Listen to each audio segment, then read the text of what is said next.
कर्मण्येवाधिकारस्ते मा फलेषु कदाचन मा कर्मफल हेतुर्भु मा ते संगोस्त्व कर्मणि। कर्मफल हेतुर्भु मा ते संगोस्त्व कर्मणि। करोड़ों वर्ष हो गए हैं इस पूरी कायनात को बने हुए, हजारों वर्ष हो गए हैं इस पर दुनिया के अस्तित्व को आए हुए, और इतने ही वर्ष हैं इस धरती पर वनस्पति को आए हुए, पौधों को आए हुए। जैसे जैसे लोग बढ़ते जा रहे हैं, आम जनसंख्या बढ़ती जा रही है, वैसे वैसे पर्यावरण को क्षति हो रही है, पर्यावरण खराब हो रहा है। आखिर इस खराब होते पर्यावरण का इस दुनिया पर क्या असर हो रहा है, आगे आने वाले समय में क्या असर होगा, यदि पर्यावरण को सही नहीं किया गया तो हमें किस तरह की परेशानियों से दो चार होना पड़ेगा, इस पर बात करना बहुत जरूरी है। इस वक्त हमारे साथ मौजूद हैं अमेरिका में एसोसिएट प्रोफेसर रहे प्रोफेसर प्रकाश कशवां, जो पर्यावरणविद हैं और एनवायरमेंटल स्टडीज में लगातार वर्क कर रहे हैं और पूरी दुनिया के एनवायरमेंट को आप समझते हैं, देखते हैं और ये चाहते हैं कि दुनिया का एनवायरमेंट सही हो ताकि मानव जाति का विकास उत्तरोत्तर होता रहे। प्रकाश जी, बहुत स्वागत करते हैं हम आपका स्टूडियो में। और सबसे पहले तो हमें बहुत खुशी है कि आप अमेरिका से चलकर इंदौर आए हुए हैं और इस वक्त हमारे बीच में हैं। हम पर्यावरण को जानना चाहेंगे इस पूरी दुनिया में, चूंकि आप अमेरिका में लंबे समय से प्रोफेसर हैं और इस पर शोध भी कर रहे हैं पर्यावरण पर। पूरी दुनिया का पर्यावरण आज किस स्थिति में है, कैसा है?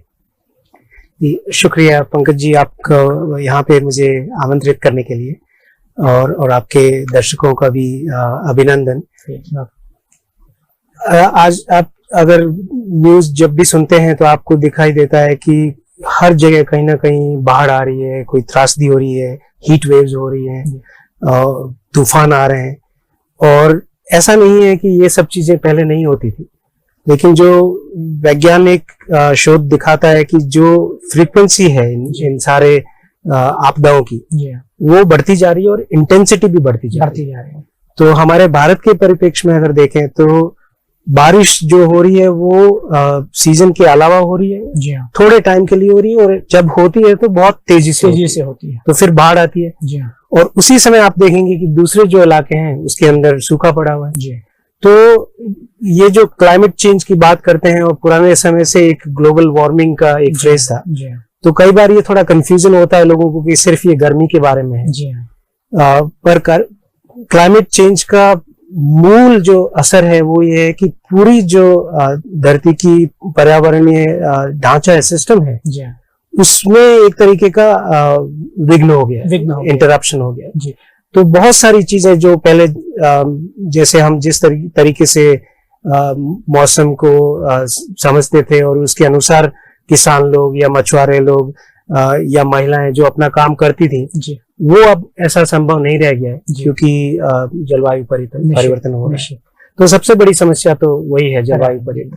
और उसके साथ फिर ये कई सारी दूसरी पर्यावरण की समस्याएं बढ़ रही हैं, जैसे कि जो जैव विविधता है वो कम हो रही है। तो कई बार फिर भ्रांति ये होती है कि जिस तरीके से इन मुद्दों के बारे में लिखा जाता है तो ऐसा लगता है कि जैव विविधता का मतलब कोई जो बाहर दूर कोई पशु पक्षी रहते हैं वही नहीं, लेकिन खेती में भी जैव विविधता की भूमिका होती है। अगर जैसे मधुमक्खियां और जो दूसरे पॉलिनेटर होते हैं उनका जो स्पीशीज कम हो रही है तो हमारी खेती की प्रोडक्टिविटी कम हो रही है, और उसमें कीड़ों का, इंसेक्ट का हमला वो बढ़ रहा है। और दूसरी तरफ जो ये सो कॉल्ड ग्रीन रेवोल्यूशन हम लाए, उसकी वजह से जमीन की जो उपजाऊ की क्षमता है वो खत्म हो रही है। तो आप मान लीजिए कि हम एक बहुत सारे संकटों के दौर से गुजर रहे, एक महासंकट। जी प्रकाश जी, मैं जानना चाहूंगा कि ये विघ्न, आपने कहा कि विघ्न पैदा हो रहा है, ये विघ्न पैदा कैसे हो रहा है? क्या आज से 100 साल पहले, 200 साल पहले ये विघ्न नहीं था? क्या लोगों के बढ़ने के कारण, क्या भौतिकता बढ़ने के कारण, ट्रांसपोर्टेशन बढ़ने के कारण, इंडस्ट्रीज बढ़ने के कारण ये पर्यावरण दूषित हो रहा है? ये आपने बहुत अच्छा शब्द यूज किया, भौतिकता बढ़ने के बारे में, जिसको हम जो यंग लोग हैं जो आजकल ऐसे शब्द थोड़े कम पढ़ते हैं तो उनके लिए सोचने की बात है कि कंजम्पशन, जो भी हमारे एनर्जी इंटेंसिव चीजें हैं, जी आप एसी यूज कर रहे हो, कार ड्राइव कर रहे हो, और जितनी बड़ी कार ड्राइव कर रहे हो, जी आप मिनरल वाटर यूज कर रहे हो, जी और ऐसी जितनी भी चीजें हैं जिसके अंदर आप एनर्जी और रिसोर्सेज को यूज करते हो, जी तो वो बहुत तेजी से बढ़ गया है। जी और जितनी जनसंख्या बढ़ी है, वो तो जनसंख्या का तो बढ़ोतरी हुई है, जी लेकिन जनसंख्या पर से उतना नुकसान नहीं होता जितना कि ये भौतिकता से होता है।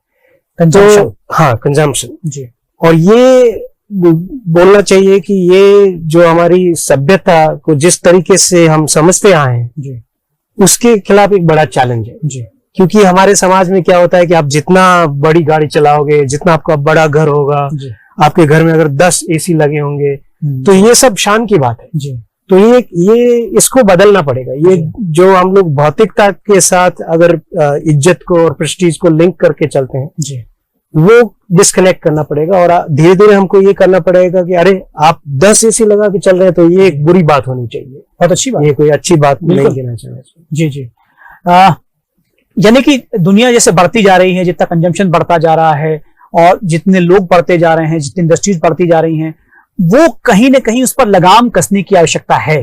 जी, उस पर कमी करनी पड़ेगी, तब शायद हम पर्यावरण को सही कर पाएंगे। बिल्कुल बिल्कुल। दुनिया भर में शोध क्या कह रहा है? मतलब क्या आप जैसे बता रहे हैं कि विघ्न होता जा रहा है, पर्यावरण बिगड़ता जा रहा है, क्या दुनिया में शोध हो रहा है? और शोध हो रहा है तो वो क्या सुझाव दे रहे हैं, क्या सजेशन दे रहे हैं? उसमें सबसे बड़ा जो सजेशन है वो यही है कि ऊर्जा का कंजम्पशन कम से कम वो बहुत कम करना पड़ेगा अपने को। तो अभी जो पेट्रोल, डीजल, गैस, ये जितने भी फॉसिल फ्यूल्स जो है, जी वो उसकी वजह से ही ग्रीन हाउस गैसेस जो क्लाइमेट चेंज पैदा करती हैं, वो गैसेस निकलती हैं, जी और वो एक बड़ा हिस्सा है। जी तो फॉसिल फ्यूल का यूज वैसे तो आप जानते हैं कि मोटर व्हीकल में होता है, लेकिन फ्लाइट्स में होता है, जो जहाज चलते हैं बड़े बड़े, उनमें होता है। जी और दुनिया के ऐसे कुछ बहुत ही धनाढ्य बड़े बड़े आदमी हैं जो सिर्फ चार्टर्ड फ्लाइट लेके चलते हैं। जी हाँ, और उसमें से कुछ शर्म की बात यह है कि उसमें से कुछ जो हॉलीवुड के एक्टर वगैरह हैं जो पर्यावरणवादी बनते हैं, जी वो चार्टर्ड फ्लाइट लेके जाएंगे एक 15 मिनट का पर्यावरण का भाषण देने के लिए। जी अब उस भाषण में तो आपने जो बोला और जो समझा और उसका बड़ी बात। वो हुआ कि नहीं हुआ, लेकिन आपने बड़ा नुकसान कर दिया कि भैया आप एक अकेला आदमी एक फ्लाइट लेके आए हो। जी अरे अगर आपको फ्लाइट में उड़ना है तो दूसरों के साथ चढ़ जाओ, उसमें हो सकता है कुछ और लोगों से भी बात हो जाएगी आपकी, है ना। बिल्कुल। तो ये वही बात है कि हमारे जो कंजम्पशन का पैटर्न है जी उसी को बदलना पड़ेगा, और समाज को ऐसा एक माहौल बनाना पड़ेगा कि कोई चार्टर्ड फ्लाइट लेके आए और पर्यावरण का भाषण दे जी तो उसको आने ही ना दिया जाए, बहुत अच्छी बात है। क्योंकि आप तो नुकसान कर रहे हो पर्यावरण जी, का। जी, जी, तो ये सबसे बड़ा यही है कि कंजम्पशन को कम करना है, कम और करना होगा। सब जगह। अब यहाँ पे भी भारत में आप देखेंगे कि आप जैसे सब जानते हैं कितना ऊंच नीच है, कि जिन लोगों के पास साधन है उनके पास बहुत साधन है, जी और जिनके पास नहीं है उनको 2 रोटी का गुजारा भी नहीं होता। मुश्किल है, बिल्कुल। तो वो भी हमें उसके बारे में भी जी सोचना आप जिस तरह से बता रहे हैं बहुत सरप्राइजिंग है कि ऐसा लग रहा है कि बहुत गंभीरता से इस बात को लोगों तक पहुंचाना चाहिए, जी। लेकिन न दुनिया पहुंचा पा रही है, न जो स्थानीय गवर्नमेंट्स हैं वो पहुंचा पा रही है। तो क्या आपको लगता है कि ये जो गवर्नमेंट्स की कमी है, लापरवाही है, उदासीनता है, गवर्नमेंट को आगे आना चाहिए और इस तरह की चीजें लोगों तक पहुंचानी चाहिए, कंजम्पशन कम करें? जी, ये बात तो सही है कि कहीं ना कहीं जो भी सरकार हो गए या प्राइवेट कॉर्पोरेशंस हो गए, इवन शिक्षा संस्थान जो है, यूनिवर्सिटीज वगैरह, सबकी कहीं ना कहीं कमी है। जी पर उसमें 2 चीजें जो सबसे सोचने लायक बात यह है कि कुछ तो जो हमारे पर्यावरणविद हैं, जी वो भी थोड़ी सी चूक हो रही है कि आपने टाइगर को बना दिया पर्यावरण का द्योतक, या आप पोलर बेयर को बना दिया। जी पर जैसे हमारे दिल्ली में जो centre for science and environment है, जी उसकी डायरेक्टर हैं सुनीता नारायण जी। जी तो उन्होंने खाने के ऊपर उनके संस्थान ने रिसर्च किया, और उन्होंने ये बताया है कि ये जो फास्ट फूड आ रहा है जी उसमें वही कंजम्पशन की बात आ जाती है, और जो हमारे पुराने भोजन था, जी हमारी संस्कृति का भोजन, भले ही वो शाकाहारी हो, कई संस्कृतियों में मांसाहारी भोजन ही होता है, जो भी हो, लेकिन पहले हमारा जो पारंपरिक भोजन होता था वो मौसम के हिसाब से होता था। जी आप राजस्थान में जाइए, आपको बिल्कुल। खैर सांगरी मिलता है, बिल्कुल। तो वो वहाँ की उपज है और वहीं जी पे, हाँ। तो ऐसा नहीं है कि आपको बाहर से कहीं से फूड खाना ला के और रेफ्रिजरेटर में रखना बिल्कुल, पड़ा 12 बिल्कुल, महीने के लिए। बिल्कुल। तो सबसे सूखी से सूखी जगह में भी अपने पर्यावरण के मुताबिक खाने की खाना व्यवस्था मिलता है। है। जी तो ये सब चीजों पे बात करने की जरूरत है। आपके यहाँ पे इंदौर में एक पुराने बहुत समय से रह रहे हैं पर्यावरणविद हैं और खुद इंजीनियर हैं, राहुल बैनर्जी। जी हाँ। तो वो आपका जो भी संस्थान है, आपका घर है, उसमें पानी का और ये सूअर का और बिजली का, ये सारा आपका सेल्फ सस्टेनिंग होना चाहिए। जी ऐसा एक मॉडल पे वो बहुत टाइम से बात कर रहे हैं। तो इस तरीके के जो व्यापक असर वाले मुद्दे हैं, पानी हो गया, ट्रांसपोर्टेशन हो गया, एनर्जी हो गया, कंजम्पशन हो गया, जी उन पे हमको बात करने की जरूरत है। तो पर्यावरण को सिर्फ जानवर बचाना और पेड़ लगाना, जी ये शुरुआत के लिए अच्छा है, जी लेकिन अभी वो समय आ गया है कि अब हमको और उससे बहुत आगे सोचना चाहिए। बड़ा आश्चर्य की बात है सर कि व्यक्ति की उम्र कम होती जा रही है, बीमारियों से ग्रसित होता जा रहा है, और अभी तो कोरोना जैसी महामारियां भी फैली और जी। पता नहीं कब तक चलती रहेंगी। इतना सब होने के बाद में भी व्यक्ति जागरूक नहीं हो पा रहा है, समझ नहीं पा रहा है कि आखिर पर्यावरण के प्रति वो क्यों उदासीन है। क्या किया जाए कि वो गंभीरता से इस बात को समझे? ये तो बड़ा ही गंभीर सवाल है और बहुत भारी सवाल है। जी मुझे लग रहा है कि इसी तरीके की चर्चाएं बहुत व्यापक पैमाने पे और बार बार करने से एक तो फर्क पड़ेगा, जी दूसरा हमारी शिक्षा व्यवस्था में भी हमें ये सब चीजें डालनी होगी। क्योंकि अभी देखिए शिक्षा का ढांचा जो बनाया हुआ है उसमें एक साइंस है और एक सोशल साइंस है और एक ह्यूमैनिटीज है। उसमें हमने शिक्षा को एक अलग अलग खांचों में बांट दिया है। तो जो कल्चर पे काम करते हैं, जैसे अब मैं बात कर रहा हूँ कि हाई कंजम्पशन की लाइफस्टाइल की जी हमारे समाज में इज्जत है, बिल्कुल। तो ये कल्चर का सवाल है। जी हाँ। इसको सरकार कोई भाषण देके करेगी तो नहीं होगा। हाँ जी हाँ। तो कल्चर को, साइंस को, सोशल साइंस को, ये सबको मिला के हमें आगे की तरफ सोचना चाहिए। जी जी जी तो ये बहुत ही लंबा प्रोसेस है। दूसरा ये भी हो जाता है कि कई बार, और अगेन हम लोग जिस तरीके से पर्यावरण के बारे में बात करते हैं, जी लगता है कि अब बहुत बड़ा, जैसे मैंने भी बताया कि बहुत महासंकट आ गया है। जी तो ये जो एक इमरजेंसी वाली लैंग्वेज है जी कि हमें अब बस जल्दी से कुछ कर लेना पड़ेगा वरना तो हम बस खत्म हो जाएंगे, जी एक तरीके से तो ये ठीक है कि आप इसकी जो गंभीरता है उसको बता रहे हैं। लेकिन दूसरी तरह से ये भी है कि ये गलत संकेत भी देता है। जी हाँ। मानो कि ऐसा कुछ है, ये ऐसा कोई स्विच है जो हम दबाएंगे और ठीक हो जाएगा। ऐसा भी नहीं है। हमको हमारी समाज में, हमारे जीवन में, हमारी इंडस्ट्री में, हमारी पॉलिसी में आमूलचूल परिवर्तन लाने होंगे और उसी तरीके से हमको बात भी करना चाहिए। निश्चित। पूरी दुनिया में ऐसे कौन से देश हैं जो पर्यावरण के प्रति ज्यादा जागरूक दिखाई देते हैं? क्या आपको लगता है कि कुछ ऐसे देश हैं?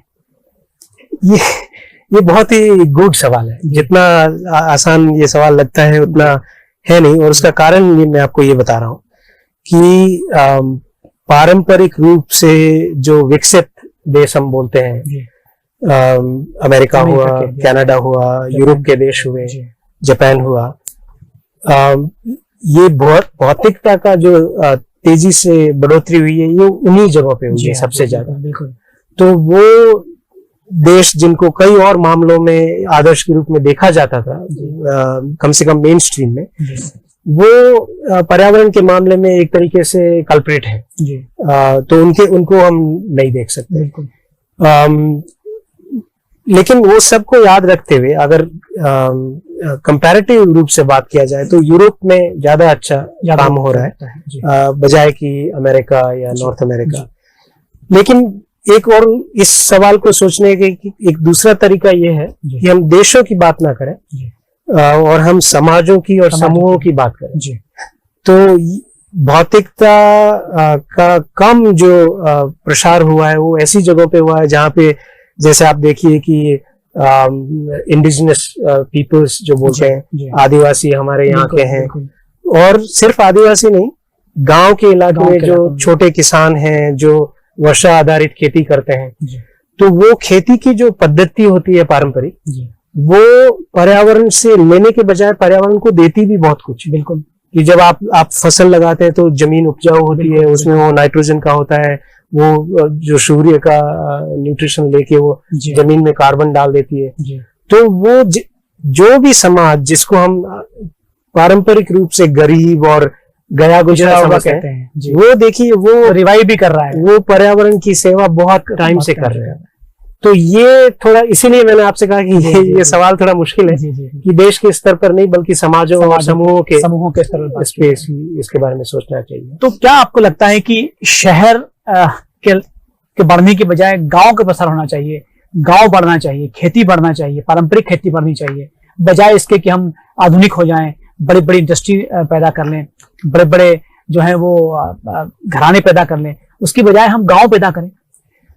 ये भी बात बहुत लोग बोल रहे हैं जी। और कई मायनों में अगर हम गांव की परिभाषा को थोड़ा ऐसे विस्तार से समझें जी। कि आप मान लीजिए कि जैसे इंदौर का ऐसा इलाका है जहाँ पे कुछ जमीन छूटी हुई है, जी। तो उस पे 10 मंजिला शॉपिंग मॉल ना बनाकर जी। उसमें अगर आप खेती करें, जी। जिसको शहरी खेती शहरी बोला खेती जाता है, होना और चाहिए। यहाँ क्या पे ऐसी संस्थाएं हैं जो इस पे काम करना शुरू कर रही हैं आपके अच्छा, यहाँ पे। अच्छा। तो उनसे भी मैं मिलने की प्लानिंग है। जी। तो ये वही आप जो बात बोल रहे हैं वही हुई है ना। जी। लेकिन दूसरी तरफ ये भी ध्यान रखना चाहिए कि शहरीकरण की प्रक्रिया जो है जी। वो बहुत तेजी से चल रही है जी। और निर्बाध चलती रहेगी, इसको रोका नहीं जा सकता। जी। तो हम लोग इसको जो बोलते हैं कि गाँव का थोड़ा रोमांटिसाइजेशन ऐसा नहीं भी करना चाहिए, जी। और ये ध्यान रखना चाहिए कि जो हमारी डायरेक्शन है जी। उसको देखते हुए हम लोग कैसे ज्यादा प्रभावित हो सकते हैं। जी। तो शहरीकरण हो लेकिन उसमें आप ग्रीन स्पेस छोड़ें, जी। उसमें आप बहुत फालतू के जैसे आप देखेंगे कि अब हमारे यहाँ पे गर्म देश है भारत, ज्यादातर इलाका जो है। जी। अब मैं राजस्थान जयपुर में था कुछ दिन पहले, जी। तो वहां पे आप देखेंगे बड़ी बड़ी बिल्डिंगें और बिल्डिंगों के बाहर शीशे लगे हुए हैं। अच्छा। अरे भाई, आप राजस्थान में रहते हो, इतना धूप यहाँ पे पड़ता हाँ, है, उसके बाद में भी आप शीशे लगा रहे हो बिल्डिंग पे, तो वो धूप कहाँ जा रही है वापस? वो तो वापस आप माहौल को गर्म कर रही है आसपास। बिल्कुल सही बात। लेकिन मैंने जो कहा वही एक कि भैया आपने ऐसी बिल्डिंग बनाई कि सब एकदम चकाचौंध कर दिया, मतलब ये एक माहौल है। तो वैसी सब चीजों को हमें जल्दी से, जितना जल्दी हो सके हम लोग अगर ऐसी चीजों से निजात पाएं और थोड़ा दिमाग अप्लाई करके और पर्यावरण के, और हमारे राजस्थान में तो आपको पता है कि भले ही तो मकान का सिस्टम हो या पानी का जल संचय के साधन हो, पारंपरिक रूप से हम लोग बहुत इसमें रिच थे, लेकिन अब हम क्या है कि वो शीशे की बिल्डिंग बना रहे हैं। जी, जी, जी। तो मुझे देखे बड़ा हम शहर पर आ जाते हैं, क्योंकि अब मध्य प्रदेश की हम बात करें तो इंदौर, भोपाल, जबलपुर, ग्वालियर जैसे जो शहर हैं, या राजस्थान में उदयपुर है, ग्वालियर है, और ये जो ये जो शहर है, यहाँ पर कैसे हम, क्योंकि शुरुआत तो शहर से ही करनी होगी, तो कैसे इन शहरों को हम ग्रीन बनाएं, कैसे हरा भरा बनाएं? तो एक तो आप यहीं से अगर बात करें इंदौर की, तो इंदौर बहुत चर्चा में है। आपके जो स्वच्छ भारत अभियान के काफी सारे आपके अवार्ड और टॉप 5 बार जो है वो स्वच्छ इंदौर वो रहे, तो और उसका असर दिखता है। मैं जब पहले 3 साल पहले आया था, उससे पहले अभी लग रहा है कि काफी काम सतत हो रहा है जी। लेकिन फिर भी उसमें तो गुंजाइश हमेशा रहती है कि हमारे यहाँ जितने सारा डेंसिटी है पॉपुलेशन की और जितने सारे व्हीकल्स हैं वो सबको देखते हो, और जितने सारे नए कंस्ट्रक्शन हो रहे हैं, तो ये तो एक ऑनगोइंग प्रोसेस है कि सफाई रखना और ग्रीनरी को मेंटेन करके रखना। और दूसरी अच्छी चीज जो आपके यहाँ हो रही है, जो सुनने में मुझे आया कि आपका जो वेस्ट सेग्रीगेशन घर के स्तर पे हो रहा है, वो भी बहुत ही बढ़िया पहल है आपके यहाँ की। और फिर उससे ऊपर जाके आपका जो वेस्ट इकट्ठा हो रहा है उससे एनर्जी बना के आपका पब्लिक ट्रांसपोर्ट में बसें चल रही है। तो ये काफी बहुत ही बढ़िया उदाहरण है जो बाकी शहरों को भी उसको करना चाहिए।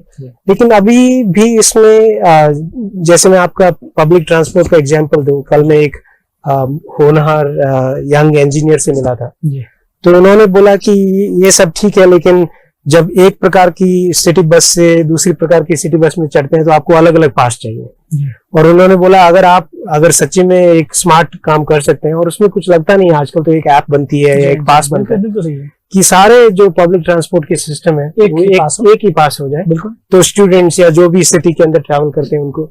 तो और मैं ये एग्जांपल इसलिए शेयर कर रहा हूँ, जब उन्होंने मुझे बताया, ईशान बैनर्जी उनका नाम है, तो मुझे लगा कि ये पब्लिक के पास बहुत सारे आइडियाज हैं जो वापस फीडबैक लेना चाहिए, सिस्टम होना चाहिए, और उसमें फिर उसके हिसाब से और भी अच्छा इसको कैसे कर सकते हैं, जन सुविधाओं के हिसाब से वो कुछ करना चाहिए।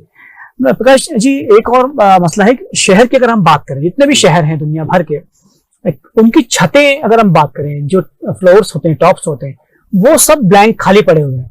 क्या आपको लगता है कि उनका उपयोग भी ग्रीनरी के होना चाहिए, क्योंकि उनको ग्रीन कर दिया जाए तो एक हरा भरा वन जो है वो पूरे शहर में खड़ा हो जाएगा? बिल्कुल, अर्बन ग्रीनिंग की बहुत सारी तरीके की प्रोग्राम चल रहे हैं जी।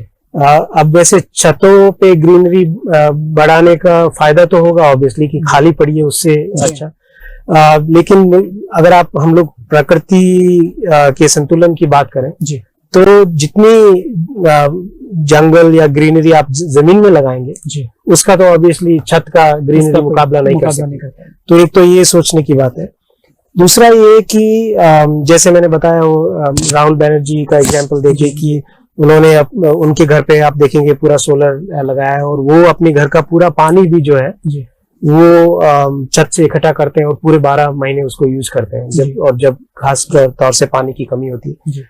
और आपके यहाँ पे तो कानून भी बना हुआ है कि 250 स्क्वायर मीटर से बड़ा जो भी मकान है जी, हाँ, उस पे वाटर हार्वेस्टिंग होना चाहिए।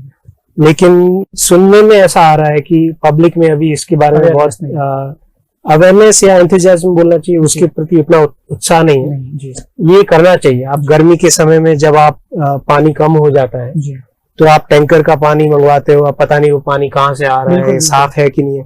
अगर आपका अपना घर का संचय किया हुआ पानी है तो आपको पता है कि मैंने अपना टैंक पूरा साफ रखा हुआ है जी, और ये मेरे अच्छे घर का बारिश का पानी है। बिल्कुल। तो उसके सिर्फ, और दूसरी चीज ये भी है कि ये सब चीजें करने का सिर्फ पर्यावरण को फायदा नहीं है जी, हमें भी फायदा, खुद को भी फायदा है। आप सोलर लगाएंगे तो आपकी बचत भी होगी और आपकी रिलायबिलिटी भी रहेगी कि ग्रिड का पावर चला गया तो आपका बैटरी बैकअप काम कर रहा है जी। उसी तरीके से पानी, अगर आप अपना पानी हार्वेस्ट कर रहे हैं तो आपकी उसकी हमेशा श्योरिटी रहेगी बिल्कुल कि भैया कुछ भी हो जाए, 5 दिन पानी नहीं आया तो भी हमारे टैंक में इतना पानी है। तो दोनों तरीके के उसके फायदे हैं, पर्यावरण के और व्यक्तिगत रूप से जी।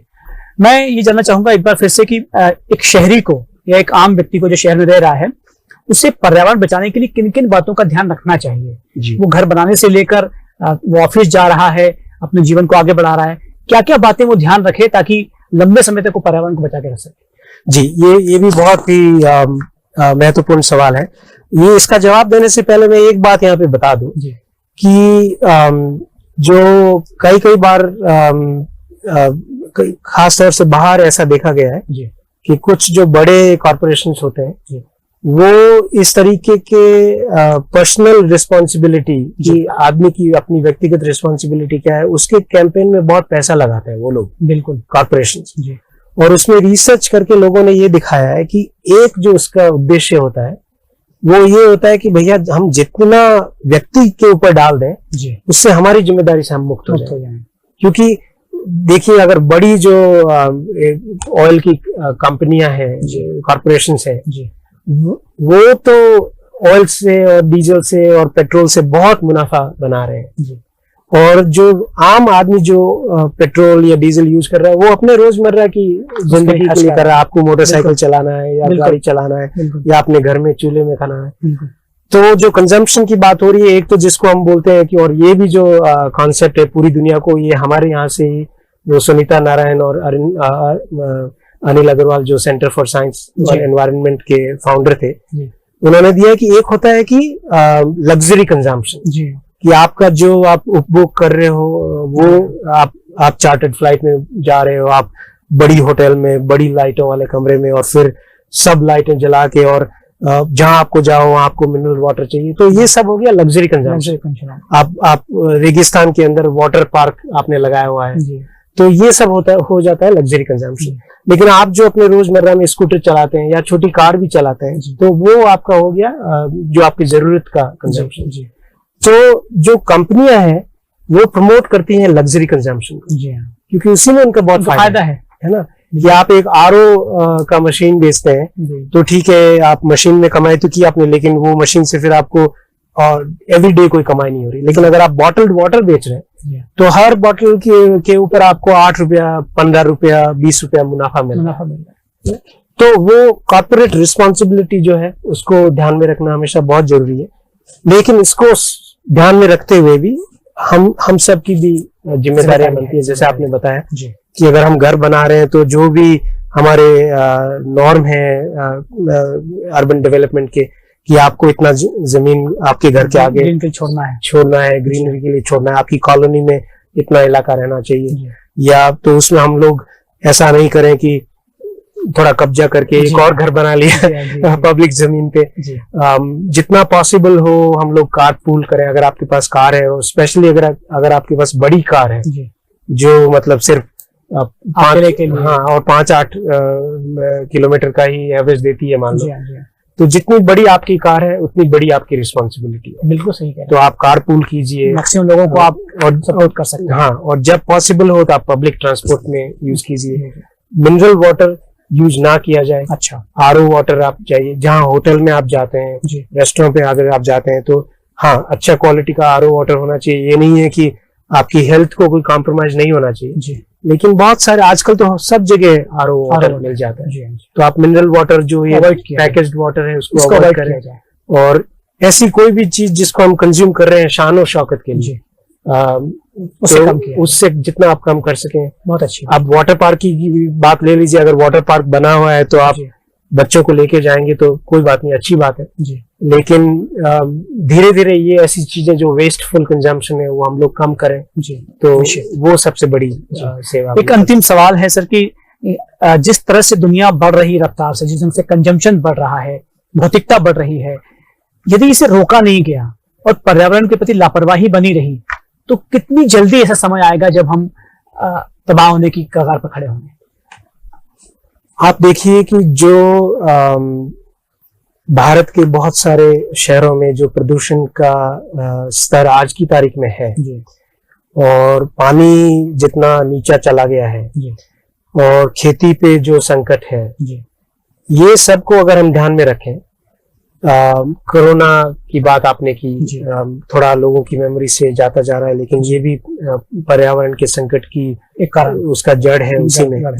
तो ये सब चीजों को हम देखें तो हम लोग आज संकट में गुजर रहे हैं, संकट के दौर से ही गुजर रहे हैं और ये और बढ़ता जाएगा। लेकिन ये एक संकट हम में से कई लोगों को दिखता इसलिए नहीं है क्योंकि हम लोग जो है वो थोड़ी आराम की जिंदगी जीते हैं और जो इस संकट से सबसे ज्यादा प्रभावित हो रहे हैं। आप कोरोना का भी एग्जाम्पल लीजिए या जो पर्यावरण का जो गलत असर है उसका भी लीजिए। आप मजदूर लोग जो बाहर गर्मी में काम करते हैं, इस साल जितनी हीट वेव हुई, हम लोग तो जहां वहां एसी में सब बैठे हुए हैं तो हमने तो सिर्फ खबर बनाई और खबर पढ़ी, लेकिन जो लोग बाहर काम कर रहे हैं उनपे उसका बड़ा असर हुआ। हजारों लोग मर जाते हैं हर साल गर्मी में अपने यहाँ देश में। तो संकट तो है ऑलरेडी और जो मेजॉरिटी हमारी पॉपुलेशन है दुनिया भर में उस पे अभी भी संकट बना हुआ है और वो किसी तरीके से उससे निपट पा रहे हैं, कभी नहीं पा रहे हैं तो उनकी बीमारियां लग जाती है या जान चली जाती है। तो इसकी वजह से ये जो ऊंच नीच हो गई है कि जिनके पास है उनके पास जरूरत से ज्यादा है, जिनके पास नहीं है उनके पास बहुत कम है। तो ये जो असमानता का एक ढांचा बन गया है, ये हम सब के लिए बहुत खतरनाक है। और अब हमारे प्रधानमंत्री जी ने तो बोला हुआ है सबका साथ सबका विकास। तो आप भले ही शहर बनाइए, भले ही आप पर्यावरण सुधारिए, लेकिन जब तक समाज में इतना घोर अन्याय रहेगा हम लोग जो है वो ये भविष्य हमारा अच्छा नहीं है।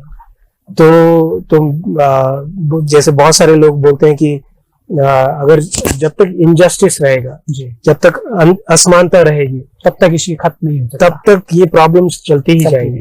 क्योंकि उसका मतलब ये नहीं कि कई बार लोग इसको गलत समझ लेते हैं कि जो गरीब लोग हैं वो ज्यादा प्रदूषण करते हैं। वो तो हमने जैसे बात की जी, कि जो ज्यादा भौतिकता में है वो ज्यादा करते हैं, लेकिन असमानता की वजह से हो ये रहा है कि हमारा जो आर्थिक और राजनीतिक जो ढांचा है जी, उसमें जो चीज होनी चाहिए वो हो नहीं पाती। बिल्कुल, क्योंकि उसमें जो साधन संपन्न लोग हैं वही पॉलिसी बना रहे हैं और वही डेवलपमेंट कर रहे हैं। बिल्कुल, तो वो डेवलपमेंट वैसा ही होता जा रहा है जैसा वो चाहते हैं। जैसा वो चाहते हैं। और बहुत सारे साधन संपन्न लोग जो हैं वो दुर्भाग्यवश, किसी के इंडिविजुअल कुछ बोलने की जरूरत नहीं है जी, लेकिन उनकी नजर बहुत है प्रॉफिट के ऊपर, मुनाफे के ऊपर, क्योंकि वैसे ही वो पावरफुल बने हैं। और वैसा ही समाज ने बताया कि आपके पास ज्यादा पैसा है, ज्यादा ताकत है, तो आप ज्यादा सफल हैं, ज्यादा सफल हैं, आपके समाज आपको ये करता है, आदर करता है। तो वो सब बदलने की, और ये करते हुए हमें पर्यावरण का ध्यान रखना और पानी, ऊर्जा, ट्रांसपोर्टेशन, खाने और इस सब की व्यवस्थाओं पे हमको ध्यान। प्रकाश कछुआ साहब, आप हमारे बीच में आए, हमसे बातचीत की, बहुत बहुत धन्यवाद। शुक्रिया।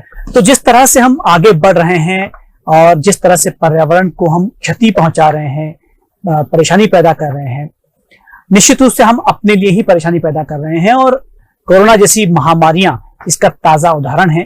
यदि हम नहीं समझे तो हमारा जीवन खतरे में है, जैसा सर ने बताया, और पूरी दुनिया भी ये देख भी रही है। निश्चित रूप से एक आम आदमी को अपनी जीवनचर्या में बदलाव करना होगा। जो असमानता का वातावरण है, एक बहुत सफल है, एक बहुत बड़ा है, एक बहुत छोटा है, इस खाई को पाटना होगा, तभी शायद हम पर्यावरण के प्रति न्याय कर पाएंगे। आप देखते रहिए साधना न्यूज मध्य प्रदेश।